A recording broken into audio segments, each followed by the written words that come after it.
udah kali ya dengan uncertainty ini gitu. Oke.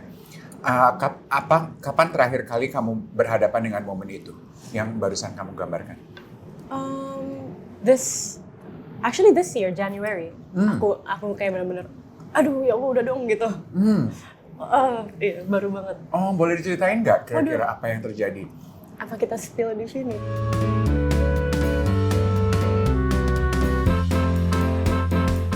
Selamat datang kembali di Brunch with Dave di kanal YouTube-nya Hapas Bazar Indonesia. Senang sekali saya Dave Hendrik kembali menyapa kehadiran teman-teman. Kali ini kita akan ajak teman-teman untuk menemani obrolan makan siang kita, brunch time, di Kilo Kitchen Ashta. Ini kali pertama saya mencicipi hidangan ini. Although I heard some good reviews about this restaurant. Katanya mereka memang pionirnya, jagonya hidangan-hidangan Indonesia. Itu sebabnya sudah kita pesankan beberapa menu yang memang jadi jagoannya mereka kali ini. Spicy duck and pomelo, we have corn furikake, also we have squid ink rice, kita punya slow cooked beef cheek, and also miso chicken farfalle. Special untuk menyambut tamu kita yang tadi secara jujur mengaku belum pernah nonton satu episode pun Brunch with Dave. Asti, you broke my heart. Welcome to Brunch with Dave. Thank you so much, Kakak. Kita ngobrol sambil makan ya. Yes. Nah, kamu menikmati bebek kan? Yes, I Nah, do. silahkan. Dimulai dari mana aja bebas. Mau mulai dari sayuran, mau langsung protein. Boleh-boleh aja. Oh, ini squid ink fried rice. Oh, interesting. Oke. Nah, nama lengkap kamu tuh unik sekali. Boleh disebutkan nggak buat penonton kita? Lengkap, bener-bener lengkap. KTP lengkap. Do you mind? No, it's fine. Namaku Raden Roro Rahmania Astrini Purwono. Nah, dari begitu lengkap baru kita tahu kalau kamu ada latar belakang Jawanya. Betul sekali. Karena kalau aku menebak nama panggungnya, aku nggak bisa I could not pinpoint. Kamu tuh Rahmania Astrini, Jawa bukan ya? Tapi kok nggak kelihatan kayak Jawa? Salah aku ya. Ternyata perpaduan Jawa dan Sunda. I see. And how old are you this year, darling? I am turning 24 this year. Gimana rasanya hidup di usia 24 tahun? Lumayan kayak, kemarin aku masih 20. Kenapa udah 24? Gitu, gak mau. Emang menurut kamu apa bedanya hidup kamu waktu 20 sama sekarang 24? Pasti. Aku merasa kayak waktu aku 20 super careless gitu loh. Kayak aku benar-benar bisa berjalan tanpa terlalu banyak mikir tentang jangka panjang gitu. Yeah. In a good way tapi ya. Iya. Tapi sekarang kayak, besok harus bayar listrik ya. Gitu kayak, bensin gimana ya. Gitu. Tunggu, hold on, pause. Kamu sekarang udah tinggal sendiri? Ya. Oh, karena orang tua ada di? Ada di Bandung, cuman kayak from time to time mereka masih sering tinggal bareng sama aku di Jakarta. Jadi bolak-balik Jakarta-Bandung. Oke, tapi boleh dibilang kalau kamu tuh hidup mandiri di Jakarta. Mulai dari usia berapa? Sebenarnya kalau fully mandiri aku baru tahun lalu. 2 tahun lalu 2022. Cuman karena aku kuliahnya di Jakarta juga. Jadi dari 2019 aku udah bolak-balik Jakarta Bandung. Gitu. Oke. Kalau gitu pengen tahu dari kacamata seorang gadis yang sudah terbiasa hidup mandiri dan tinggal sendiri. Apa yang paling kamu rasa berbeda dari proses kemandirianmu? Aduh itu sih yang kayak aku inget banget kalau dulu waktu aku masih tinggal di Bandung, aku dengan secara seenaknya, ya Allah maaf mom, tapi kayak nyalain AC nggak aku matiin kan, terus kayak oh ya lupa maaf, tuh kayak pakai air aku asal gitu. Sekarang kayak kerasa banget kalau aku AC lupa dimatiin, ternyata listriknya jadi agak cepat banget habisnya, aku udah harus isi token lagi, padahal belum sebulan, kayak gitu-gitu. Itu sih yang paling kerasa kayaknya. Aduh, semoga ponakan gue nonton ya. Nanti gue akan sodorin linknya begitu udah jadi.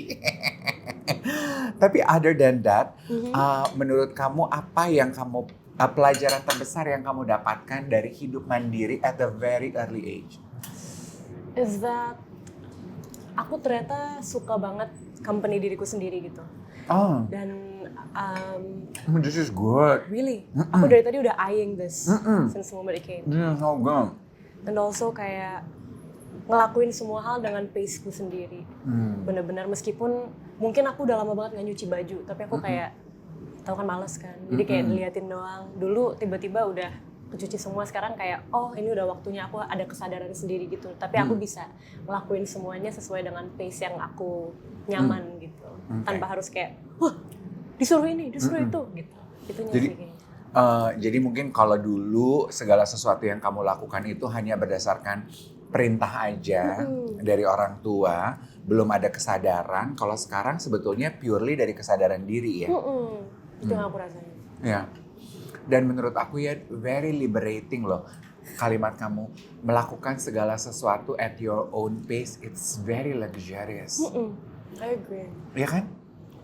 Yang paling kamu rindukan tapi di satu sisi yang berbeda dari kehadiran orang tua dalam keseharianmu. Masakan mama sih. Nggak bisa aku, karena kayak ini aku sadarin juga dari hidup sendiri, aku suka bingung mau makan apa. Terus aku malas juga masakan. Jadi kayak masa sih setiap hari aku order lagi gitu. Sementara biasanya kalau sama mama aku rasanya sehat iya karena makanannya sehat gitu. Dan aku dapat privilege untuk bisa makan makanan enak setiap hari tanpa harus mikir. Dan mama selalu masakin kayak, adek mau apa, adek mau apa. Karena aku anak bungsu juga. Oh, berapa bersaudara? 3. Oh. Tuh, jagungnya enak. Masa? See, it's a privilege to be able to enjoy your parents' home cooked meal. Selama ini mungkin kalau kita tiap hari menikmatinya, kita nggak pernah merasa itu sebagai privilege ya. Ya. Alasan kamu memutuskan untuk tinggal sendiri mandiri itu karena kuliah di Jakarta? Enggak sih, karena at some point of time I told my parents kayak, Mom, Dad, Asri pengen belajar. Kayak selama ini I always again have the privilege of dapat semuanya gitu. Asri pengen bisa gimana sih rasanya benar-benar hidup dewasa tuh gitu. Ya bayar listrik sendiri. Balik lagi aku kayaknya paling terganggu bayar listrik deh. Kayak karena aku kan mau ke Bandung ini, aku kayak langsung wah, aku harus isi listrik, kalau nggak isi kulkas nanti leleh semua segala macam. Kepikiran. Iya benar. Gitu-gitunya. Iya sih, aku cuma ngomong aku pengen bisa tinggal sendiri gitu. Oh, jadi sebetulnya purely dari keinginan kamu untuk mencicipi hidup mandiri. Orang tua kaget gak waktu tiba-tiba kamu anak bungsu perempuan pula? Hah? Kayaknya agak kaget deh. Mereka juga apa ya? They're very protective of kita tiga-tiganya siblingku gitu semuanya. Cuman mungkin karena aku ini juga punya alasan yang cukup jelas kenapa aku mau tinggal sendiri dan karena memang kerjaanku semua di Jakarta, mau nggak mau aku harus pindah juga kan gitu. Mereka kayak ya udah, tapi masih kita samperin ya gitu. Jadi masih they come. Okay. Ada nggak things you wish things you wish somebody told you about being living independently that you have never discovered before or know before? Ada nggak? I don't think anyone has ever told me this. Maybe my sister sih paling. Dia nggak pernah ngomong apa-apa juga sih yang kayak kritik membangun gitu, enggak. Tapi dia selalu kayak ngingetin aja, hidup sendiri tuh nggak gampang. Memang kamu bebas, tapi kebebasan itu yang justru susahnya. Karena you have to be able to learn to control yourself even better kan. Karena kita punya all the luxury untuk bebas, kita bangun bisa. Ibaratnya aku bisa bangun jam 3 sore kalau aku mau gitu. Bangun jam 3 sore, baru tidur lagi jam 7 betul, malam kayak gitu aja terus. Nggak ada yang, ya maksudnya nggak ada schedule, nggak ada apapun, semuanya bebas banget. Makanya itu yang justru dia kayak, dengan itu kamu bisa belajar. Tapi hati-hati juga, because it's a two-bladed sword juga gitu. Loh kayak, bener lagi. Iya ya gitu. Rasa banget sih. Berapa lama, kan biasanya gitu ya, pertama kali hidup mandiri kamu pasti ada masa di mana kamu menikmati your freedom. Aduh suka-suka gue gitu. Berapa lama sampai akhirnya lu menyadari bahwa oh ternyata hidup sendiri juga harus belajar bertanggung jawab gitu. Nggak bisa semena-mena begini nih gitu. Kayaknya sekitar hampir setahun sih. Oh. Karena sebelum aku tinggal sendiri di Jakarta, right before I moved to Jakarta, setahun sebelumnya tuh aku sempat exchange study ke Belanda. Jadi itu adalah experience pertama aku tinggal sendiri dan langsung kayak dilempar jauh banget dari keluarga. Itu aku kayak awalnya, oh my god, freedom! I can do anything, I can literally, pokoknya luxurious gitu. Sampai akhirnya aku kayak, di Belanda tuh waktu bulan puasa. Terus aku, aduh sengsara banget itu. sahur susah juga ya. Ternyata harus bangun dan masak sendiri semua, ternyata repot juga. Itu mulai aku nyadarnya, tapi masih belum klik gitu. Balik ke Indonesia, settle di Jakarta, terus baru kayak, ya Allah, apa balik aja ya gitu. Apa mama di sini aja boleh nggak gitu. Ternyata, ya setahunan kayaknya. ngehnya. Oke, setahunan menikmati that carefree moment in life before reality and responsibility hit in. Oke, tadi kamu bilang jagungnya enak. Aku mau kasih dia punya jeruk nipis ya. Katanya it enhance the flavor, toh? Dia kayak si chard yang gosong-gosongnya gitu enak banget. Oh, It's nice. seaweed? Bukan? I think pakai seaweed. Furikake tuh yang taburan buat nasi Jepang itu kan biasanya. Oh, oke. It's really good. Are you a picky eater? I am a picky eater, unfortunately. Really? Iya, kayaknya gara-gara mamaku juga kayak kebiasaan dimasakin kan. Jadi aku Oh. udah punya kayak perspektifku soal makanan dari dia gitu. Kayak agak repot. Aku nggak suka tomat. Hah? Aku nggak suka tomat. Apalagi ya banyak sih aku nggak suka. Banyak banget. Gitu. Di luar dari makanan, Mhm. apa yang paling kamu tidak sukai dalam hidup? Waduh. Waduh, bentar. Agak shock ya. Kalau aku nggak suka dari hidup, kayaknya ketidakpastiannya deh. Kayak there are so many, hal yang aku kira kalau aku lakuin ini pasti aku bisa achieve ini gitu. Tapi ternyata nggak kayak gitu. Terlalu banyak kelabilan yang nggak cuma datang dari aku, tapi dari banyak banget pihak eksternal juga gitu. Yes, ketidakpastian itu kayak udah kali ya dengan uncertainty ini gitu. Oke. Kapan terakhir kali kamu berhadapan dengan momen itu yang barusan kamu gambarkan? This year January, aku kayak bener-bener, aduh ya Allah udah dong gitu. Iya, baru banget. Oh, boleh diceritain nggak kira-kira apa yang terjadi? Apa kita spill di sini? Astri, Aduh. apa yang terjadi sebenarnya? Iya, enak loh ini. Iya kan? Gurih-gurih. You want some more? Yes, please. Thank you so much. Thank you so much. Aku gigit ini dulu lalu aku jawab. Yes. Bener enak loh makanannya, gemes. Ketidakpastian dalam hidup. Aku juga sambil mencoba berpikir, ya. Lumayan berat ya. I think it's part of being an adult. Iya. Dealing with uncertainty. Makanya 24. So, aku lately lagi sering ikutan musikal. Karena aku memang, ternyata I found my passion there. Aku tetap bisa nyanyi, tapi aku bisa explore juga nari, aku bisa explore nari juga gitu. Acting dan nari. Nah, yang terjadi di bulan Januari ini aku kemarin di bulan Februari aku main sebuah musikal namanya Grease Musical ya. Di Januari kan masih proses latihannya dan itu setelah blackout date tahun baru. Nah, di bulan Januari itu karena memang it's a very big title yang kita bawa ke Indonesia dan aku dapat kesempatan untuk meranin peran yang lumayan penting juga. Aku jadi Sandy, which is the lead female character. Pressure banget dan juga kayak there are so many uncertainties regarding the rehearsals and seluruh prosesnya basically. Jadi kita kesusahan dengan banyak banget faktor di dalam itu dan aku nggak pernah ngerasain pressure sebesar itu sebelumnya gitu. Bener-bener sampai aku turun 3 kilo, rambutku rontok banget. Wah, kayak gara-gara kayak banyak banget hal yang terjadi di dalam produksinya gitu. Jadi itu adalah uncertainty yang aku rasain kayak ya Allah baru Januari udah ada uncertainty nih gitu. Apakah ini menuju 25 gitu. Agaknya kayak gitu aku merasa awal tahun ini gitu sih kurang lebih. Itu unfair. Kalau dari gadis setipis dia turun 3 kilo itu unfair. Kalau 3 kilo dari setebal ini, that's what I call justice. Apakah Grease sebagai Sandy your first musical experience? It's my second musical experience ya. Yang pertama adalah? Pertama adalah di tahun 2024 bulan Agustus. 2023 ya? Aku lupa. Either one. Aku main musikal namanya Interaksi. Itu adaptasi dari lagu-lagu Tulus. Oke, I see. Gitu.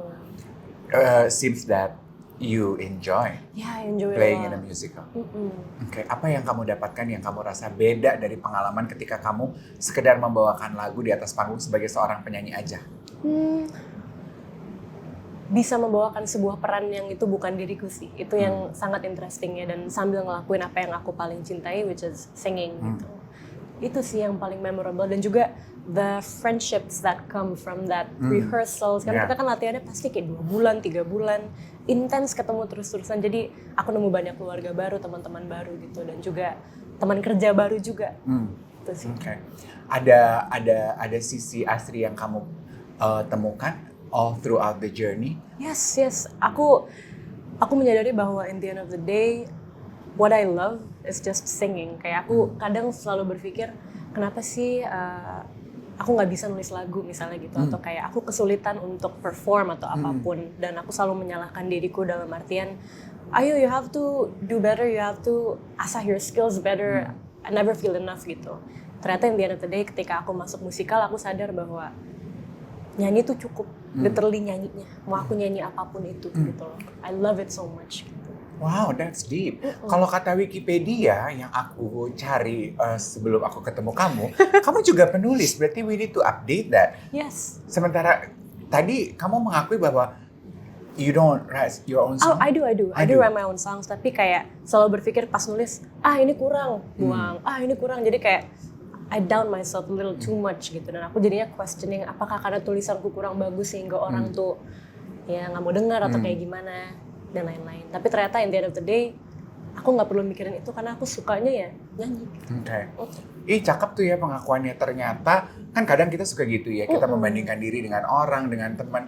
Kok penyanyi yang ini bisa nulis lagu, lagunya bagus, kok kenapa gue enggak gitu ya. Dan ternyata dari pengalaman kamu menemukan akhirnya that singing should be enough.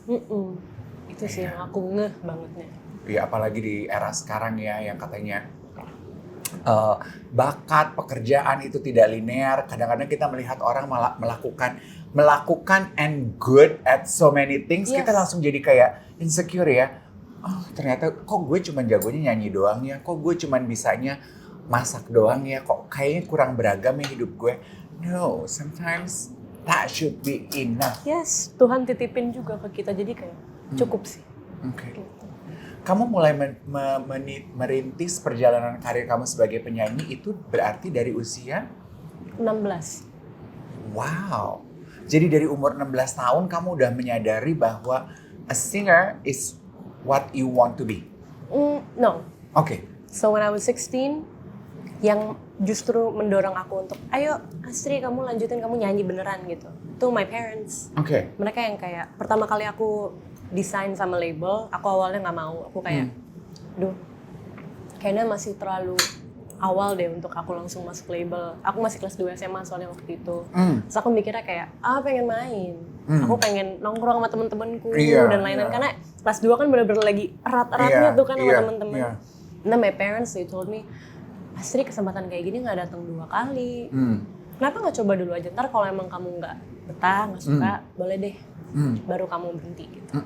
So kayak, oh iya yaudah deh. And I'm so thankful they pushed me into it. It's, I think still the best decision I've ever made gitu. Bisa jump into music industry dan melakukan apa yang aku suka dan juga mendapatkan, maksudnya kerja juga, jadi pekerjaan gitu. Yeah. It is also a privilege, I think. It is a privilege. To be able to discover what you like and love and actually good at what you love in life at a very early age. Gitu. So happy. Kita lanjutkan dulu makanan kita, menikmati makanan kita sebelum kita lanjutin ngobrol. Yes. Stick with us.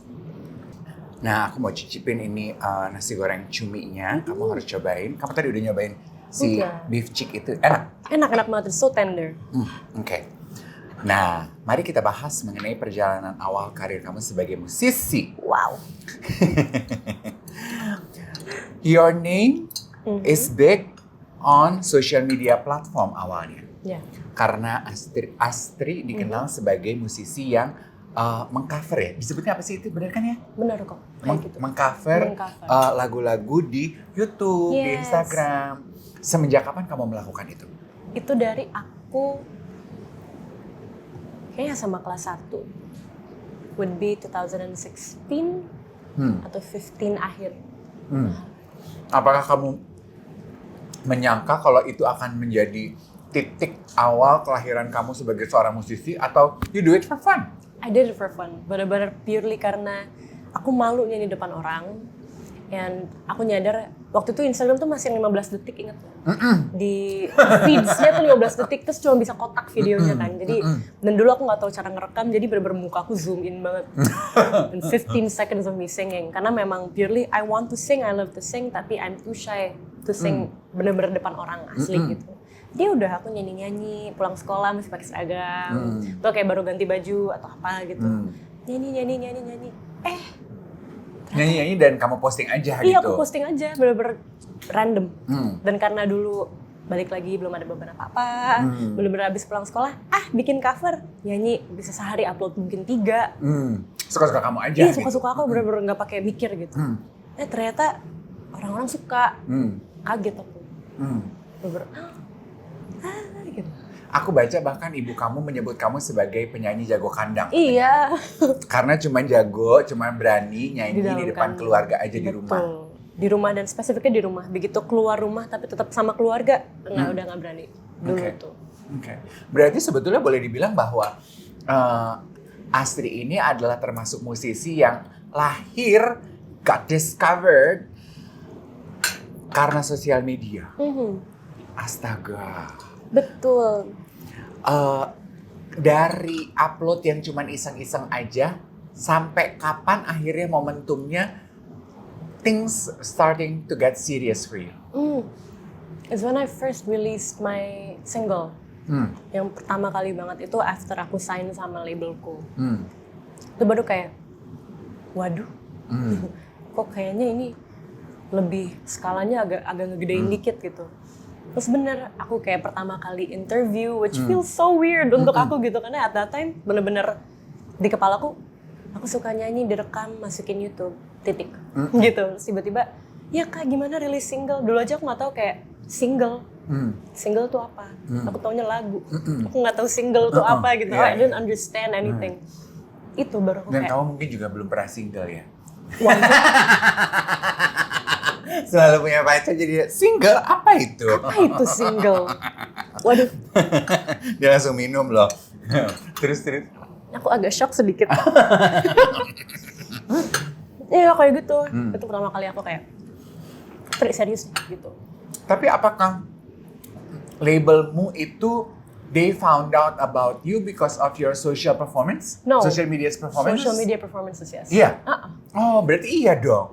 Berarti asli social media platform lah yang melahirkan kamu. Purely, 100%. Oh wow. Akhirnya gue bertemu dengan contoh kehidupan yang seperti ini. Generasi ini. Astaga, Astri. Aduh, kok aku salting ya? Terus.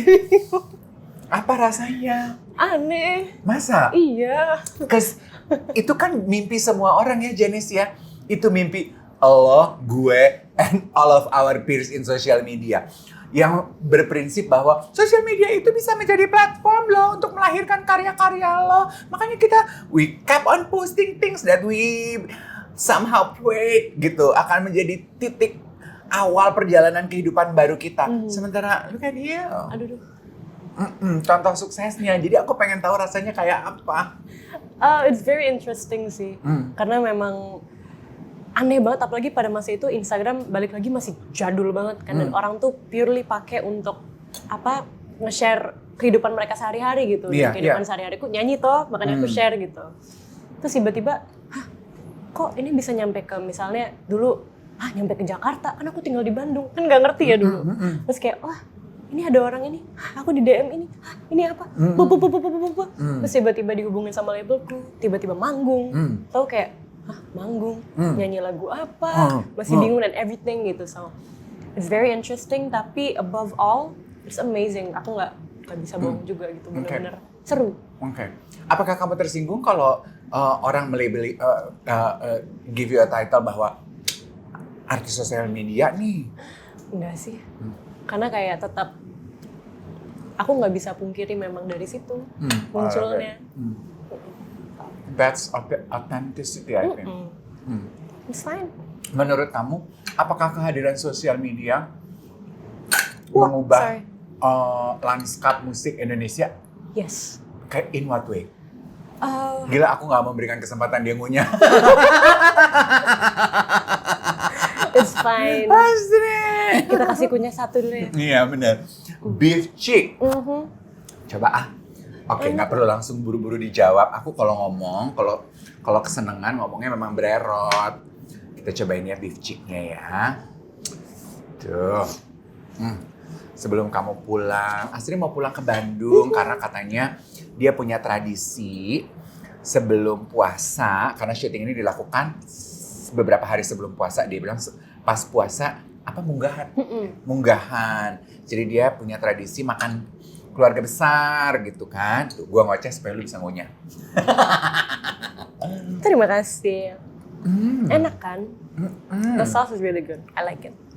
Katanya beef chick itu kan yang paling lembut dari sapi tuh. Kayaknya dimasaknya selamanya deh ini. Enak banget. So good and so tender. Iya Okay. bener. Tadi pertanyaannya adalah Apa ya? itu social media merubah. Oh iya, lanskap Ini. musik Indonesia. Yes, very. In what way? In menurutku in virality. It's like a wave yang unpredictable. We never know how big it's gonna go, how small it's gonna go. Ya. Gitu. I feel like jadinya sangat cepat berganti musim. From this one singer to another singer to another singer. Tapi at the same time, opportunity untuk orang-orang grow juga jadi jauh lebih besar. Aku merasa dengan adanya social media, aku salah satu orang yang terbantu dengan itu. Dan sekarang promotion semua udah through social media. Yeah. Music, people can post their original song on social media and then get recognized and then dapat panggung and then kenal sama produser ini, produser itu. So I feel like social media menjadi platform yang sangat bisa membantu banyak musisi dan juga banyak basically orang di art atau orang dimanapun itu untuk bisa melanjutkan karirnya dan meng-expand karirnya, karena itu bisa dari social media kan kita bisa attract people from literally across the world gitu for them to listen to our songs gitu, so it's a very helpful platform. Oke. Aku pengen tanya pendapat kamu mengenai ini. Beberapa minggu lalu kita ngobrol sama Marcel Siahaan, terus dia bilang dunia digital ini mengubah nature penikmat musik sekarang.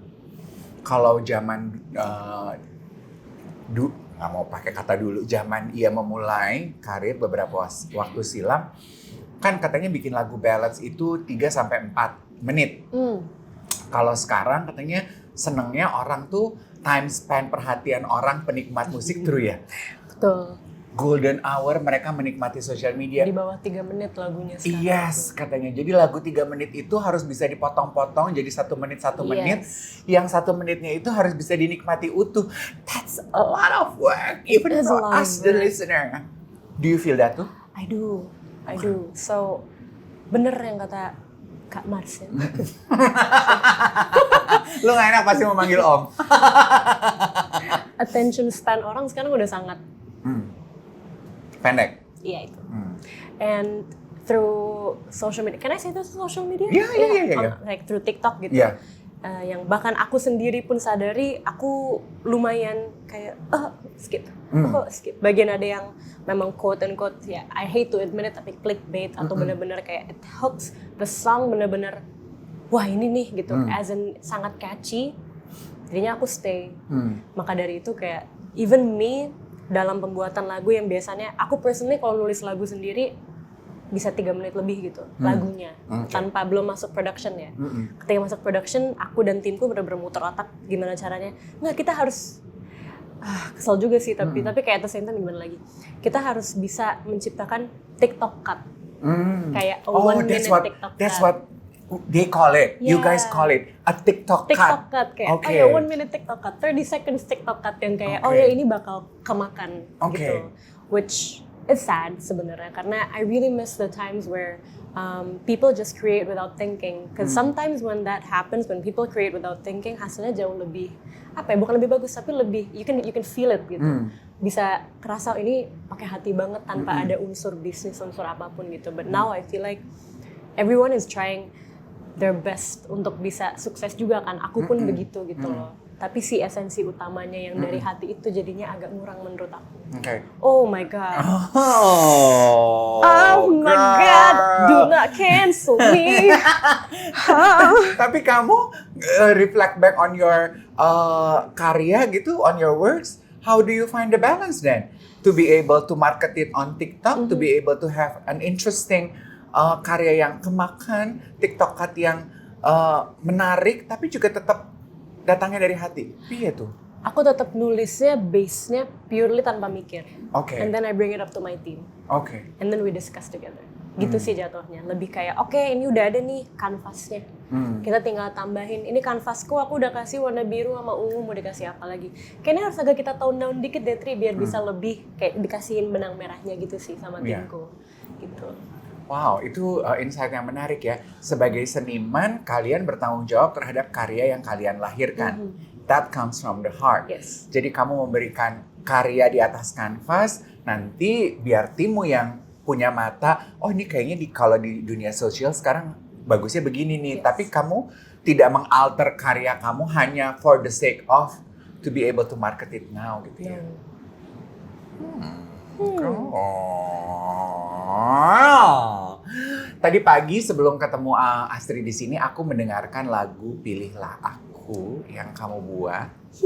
Jadi itu disebutnya apa ya? Remake? Iya, jatuhnya remake. Jatuhnya remake? Remake/remix gitu. Oh, remake/remix. Yes, you heard it right. Itu adalah lagunya Krisdayanti. Berarti kalau kayak gitu, KD-nya ngeh apa enggak sih, Nek? Ngeh. Ngeh? Ngeh. Oh, did she reach out to you atau you reach out to her before you do the song or what? I reached out to the songwriter. My team reached out to Okay. the original songwriter, which is Mas Denny Casmala. Oke. So, kita bertanya, boleh nggak kalau misalnya kita jatuhnya sampling si lagu ini, kayak bagian refnya, boleh nggak Kak? Gitu. Oh iya boleh. Aku nggak tahu conversationnya seperti apa secara detail, tapi kurang lebih seperti itu. Oke. Lalu abis itu I rewrote the verse and the pre-chorus, and then I kept the very iconic Pilihlah Aku. Yes. Like that, the exact same one. Cuman aku agak pendekin dikit, karena kan itu chorus aslinya kan ada diulang beberapa kali tuh. Pilihlah aku jadi pacarmu, first time. Nah ini aku agak cut sedikit biar lebih, again, attention span. Gitu. Iya, mungkin waktu zamannya KD nyanyi Pilihlah Aku, attention span orang-orang lebih suka diyakinkan ya. Begitu ngomong Pilihlah Aku sekali itu dia kurang yakin. Kudu beberapa boleh kali. 5 kali lagi gitu. Pilih karena dong. seneng gitu ya. Rayu aku tolong. gitu. Aduh. Kalau orang sekarang sekali aja I got your point. Yes. Pilih. Makanya tadi aku ngobrol sama Janice gini, tapi kayaknya intronya beda ya. Oh ya, feel-nya tuh kayak it comes from a different song. Secara lirik, padahal liriknya itu di original. No, makanya kamu menggunakan masalah rewriting. Oh wow, gimana ceritanya tuh kamu bisa sampai memilih lagu itu untuk kamu buat seperti itu?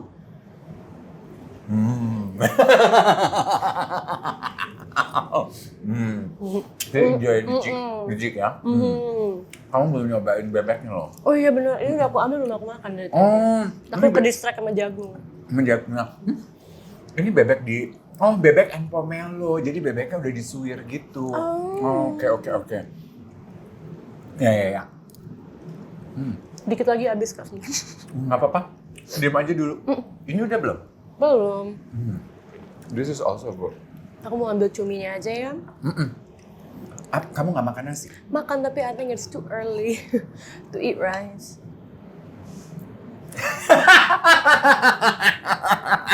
No, I mean for me. Nggak apa-apa, I'm playing with you. Enggak, aku beneran suka kayak begah gitu Kak. Oh gitu? Begah bahasa Indonesia kan ya? Aku kan dulu pernah di Bandung. Betul, begah gitu. Too full stuff gitu ya? Iya, begah. Aku beneran kamu. Iya, terima kasih ya Kak. Oke, tadi tuh, Apa ya? Kenapa kamu memilih lagu Pilihlah Aku? Karena memang aku lagi mau merilis trilogi yang basically... More? Do you want more? Oh iya, sure. Thank you so much. Thank you. Kamu mau bikin trilogi yang merilis lagu? Yang isinya adalah aku pengen bisa mengembalikan era-era centil tahun 2000-an. Oke, wait, pause. Menurut era tahun 2000-an tuh menurut kamu lagunya centil-centil? 2000-an awal banget yang kayak memang saya Mimi Kade, terus Shanti, Titu, dan lain-lain kayak bener-bener kangen gitu, aku butuh dokter cinta gitu loh. Yes. Gitu loh, bener-bener kayak, man, I miss it so much gitu. I really love how, apa ya, centilnya tuh, aura centilnya sassy gitu ya lagu-lagunya gitu. tuh. Kan sekarang soalnya banyaknya kok galau mulu ya gitu, kayak nggak apa-apa sih, aku juga sering galau. Tapi I miss that fire, you know. Dan bener-bener yang kayak femme fatale gitu, perempuan gitu. Makanya aku kayak pengen deh kita coba, sebelum yang ini aku rilis lagu original, namanya Love Me Like You, itu R&B. Love Me Like You. Itu aku ngambil reference-nya dari Stick With You. Nobody gonna take me out. Itu kan juga early 20s. Yes, makanya aku kayak I miss it dengan apa namanya, selalu videonya tuh pakai blower, rambutnya yang gitu. Itu like a Revlon girl. Yes, yang kayak wah gitu. Yeah, Terus yang kayak datang masuk ke ruangan dengan girl gangnya, jalannya yang bener-bener kayak gitu. Iya. Aku kangen banget, makanya aku pengen mengembalikan itu. Maka dari itu aku bikin trilogi ini. Lalu kita milih kayak dari labelku ngomong, Tri kalau kita remake kamu mau nggak? Remake apa? Aku nggak kepikiran kan. Cobain deh lagu Pilihlah Aku gimana? Oh iya ya, centil sekali loh. Iya. Gitu. Lagunya centil, Gitu. penyanyinya juga emang centil, ya kan Mi? Waduh iya Mi. Mi. Gitu, oke. Kayaknya ini cocok deh. Ayo kita coba rewrite dulu. Kita cari kayak, aku masih pengen bisa membawakan lagu ini dengan main core-nya. Memang ini lagu dengan referensi ikonik itu, tapi tetap ada bau-bau Astrinya dikit gitu. Maka dari itu aku rewrite the verse and then rewrite the pre-chorus gitu. Oke. Dalam proses rewriting-nya, where did you go? Apa sumber inspirasi kamu sehingga kamu menghadirkan apa yang kita dengarkan saat ini? Aduh, purely kecentilan ketika aku suka sama seseorang gitu. Kayak aku coba untuk dig deep into that and really mengeluarkan. Pada saat itu aku suka sama orang, aku ngapain aja sih gitu. Apa yang aku rasain, karena aku termasuk orang yang ketika aku suka sama orang, I'm quite upfront about it. Really? Aku I don't hold back. Ya Allah. Masa sih? Bener. Padahal kalau tebak-tebakan kita kayaknya dia tuh very timid, very demure, very reserved gitu ya. Makanya mungkin dia egonya cari lagu yang centil sesi pikiran gue. Karena dia nggak bisa centil sesi. Ternyata enggak. Enggak Kak. You go girl. Thank you. Iya. Kayak gitu Kak. Iya. Terus kembali ke Mimi Kade. Did she notice you and your song? And your version of the song? Aku belum ada ngobrol secara langsung. Cuman kemarin dari timku aku diajak bikin konten bareng. Aku kayak apa nggak jantung gue copot besok gitu. Deg-degan. Udah kejadian belum? Belum. Masa? Tapi udah atur janji mau ketemu. Udah. You should. I know right. Nanti kasih tahu kita ya rasanya kayak apa. You would enjoy it. Makanya aku kayak langsung kebayang, ya Allah aku ngomong apa ya? Halo, gitu. Terima kasih gitu. I'm so excited. Respon seorang orang terhadap versi kamu dari lagu Pilihlah Aku. Mereka agak kaget sih, karena aku udah lama juga nggak rilis lagu bahasa Indonesia Kak. Jadi aku tiba-tiba rilis bahasa Indonesia lagi, dan tiba-tiba Pilihlah Aku. Orang kayaknya nggak expect itu dari aku, terutama kayak keluarga terdekatku. Apalagi kayak my parents, sekarang aku nggak ngomong. Aku tiba-tiba kayak, iya sih mau rilis apa? Lihat aja nanti apa gitu. Terus rilis kayak, lah ini bukannya lagunya Krisdayanti deh? Iya betul. Udah, end of conversation. Tapi kudos for you and your team. I think it's a very smart move. Thank you Karena so much. it introduces you to a whole new market yang seumuran gue, yang mungkin di lagu-lagu original kamu sebelum-sebelumnya itu aku nggak nyantel tuh dengan karya-karya kamu, because you sound very young gitu. Langsung kebaca kan, ini mah bukan buat gue. Tapi begitu kamu nyanyiin lagu Pilihlah Aku, I can actually enjoy her. Thank you, Kudos for you. Thank you so much. Kita break dulu, baru abis itu kita lanjutkan. Cause we still have dessert, tapi yang ini belum selesai. Oke, silakan dilanjutkan. Let's go. Senang nih, dua tamu kita terakhir, dua-duanya big on dessert. Iya. Kamu juga suka dessert ya? Jadi kita punya kilo pistachio cake, also confit apple and raspberry frangipane. Tadi kita berdua bertanya, frangipane itu apa ya? Nanti kita Google. Let's enjoy. Let's go, shall we? Yes, let's dive in. I'm gonna take the pistachio first. Oke, ini dia. Oke. Aku tuh tadi kepikiran ini. Kan kamu mengawali perjalanan karir kamu di dunia musik dari pengakuan kamu nyanyi aja, posting aja di sosial media, and you have a lot of freedom because kasarnya gitu ya, yang kenal kamu baru lingkaran kehidupan dekat kamu aja. Itu udah beda banget dengan kamu yang sekarang. Good? Sorry, melotot kecil. Nggak apa-apa. My turn.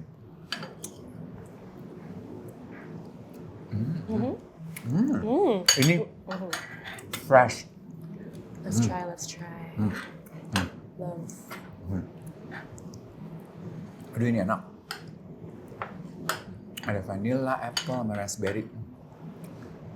Enak nih. Kayaknya frangipane itu Si krimnya ya. krim putih-putih itu deh. Mari kita coba.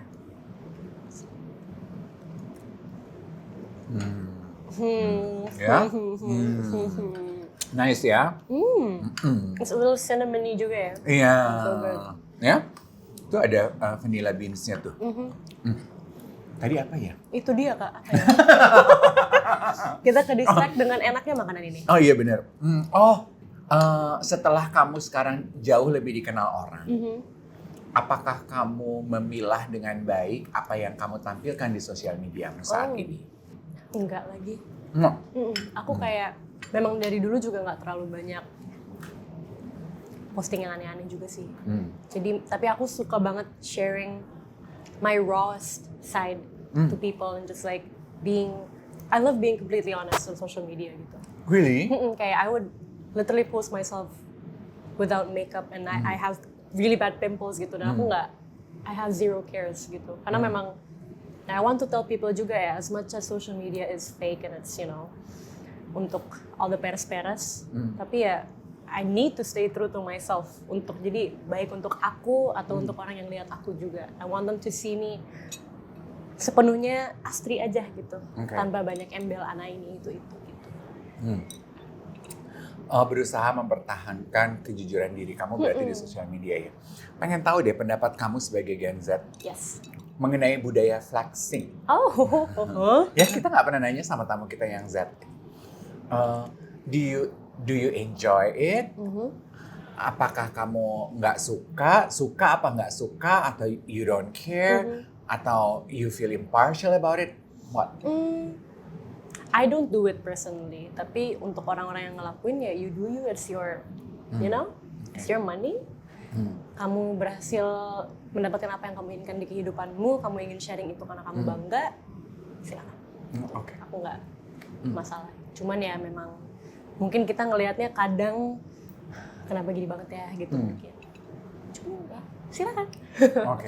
Karena kenapa aku nanya ini juga karena belakangan juga jadi rame karena katanya banyak yang bilang we need to stop pushing flexing content karena itu memberikan contoh buruk dan tidak memberikan pendidikan yang baik kepada anak-anak. Yang arah pertanyaan aku adalah, menurut kamu, generasi kamu sudah cukup bisa membedakan kan gitu? Yang flexing mah biarin aja, itu gue nggak akan menjadikan itu sebagai ukuran standar kehidupan buat gue. Ya nggak sih? Aku nggak merasa itu, ya balik lagi social media semua orang bebas ngapain aja ya, dan everybody has their own rights to do whatever, dan kita juga punya kapasitas untuk memilih yang mana yang baik untuk kita dan tidak gitu aku rasa. Jadi iya benar kata kakak, it doesn't really matter. Kayaknya generasi kamu sudah cukup pandai untuk memilah mana yang ilusi sosial media dan yang enggak. Karena your generation was born with gadget in your literally iya hands. kayak halo gitu. Yang sulit membedakan mana yang dunia halu dan enggak tuh generasi kita, brur. Generasi gue. Iya gak sih? Anyways. On that topic, Z kan kamu? Yeah. Apa rasanya bekerja dengan generasi X? Wow. From your point of view. Oh my God. Selama ini kebalik, X melulu yang selalu kita Iya tanyain. Kita dengar pendapatnya Z. Interesting sih, karena sangat amat beda cara kita nge-view banyak hal. Apalagi kita berangkat dengan background yang berbeda dan juga kayak basically everythingnya beda gitu. Jadi untuk menyesuaikan perspektif terhadap satu hal kadang rada gimana ya caranya gitu. Tapi tetap ya oke. Kalau gitu pertanyaannya gini. Bila kami generasi X diberi kesempatan untuk memperbaiki dari cara kerja kami dengan generasi Z, apa kira-kira masukan dari kamu untuk kami? Feel free, darling. We are in a safe space. Safe space yang akan nantinya tayang, jadi tidak lagi safe. Aduh.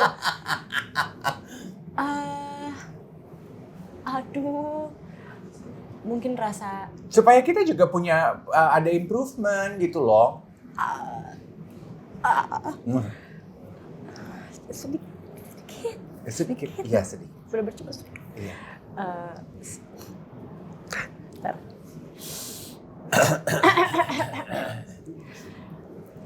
Mungkin superiority-nya sedikit itu doang sih. Sisanya kayak menurutku sama aja. Yeah. Tapi fair at the same time karena they started way earlier than us. They were born way earlier than us. Dan pastinya pengalaman mereka sangat jauh lebih banyak daripada kita. Tapi kayaknya mencari benang merah untuk membuat environment pekerjaan yang lebih enak untuk kedua belah pihak juga kayaknya best. Okay. Itu loh. Yeah. Tapi mungkin itu kita buang aja ya Kak. Kita cut aja ya Kak dari sini gitu. Enggak usah. We need to learn. We want to learn, ya. Karena superiority ada di dalamnya juga masalah ego soalnya, ya kan? Yeah, little bit inside it. Okay. Sementara kalau buat kamu sebagai Gen Z juga kita minta kamu menjawab cepat, jangan terlalu banyak dipikir. Nah ini dia nih. Beberapa isu kesehatan saat ini. When I mention these words, what come up to your mind, on top of your mind? Okay. Support system. Wah, family. Oh. Mental health.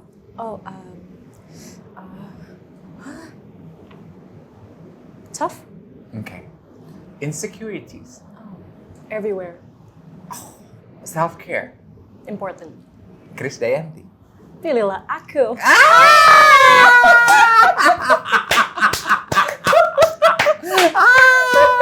Thank you so much Thank you for so sharing. much. More than just stories. We had a good time, didn't Thank we? you. Yeah, I had the best time. Oh. Best brunch ever. Tadi soalnya dia bilang dia agak deg-degan kan mau datang ke sini. Semoga tidak Enggak, I love menjadi it. beban. Terima kasih Kak. for having Sama-sama, me. Thank you so sama-sama.